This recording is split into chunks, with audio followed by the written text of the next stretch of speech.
السلام عليكم. كيف حالكم متابعي الكرام؟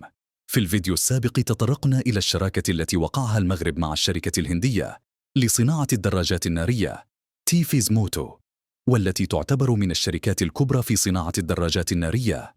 في هذا الفيديو سنشرح ما هي الدراجات التي ستدخل إلى السوق المغربية. سنتعرف على شكلها وحجم الأسطوانات لكل نوع، وكذلك مدى تباثها على الطريق. ومع أول دراجة هندية تيفيز تورك 125.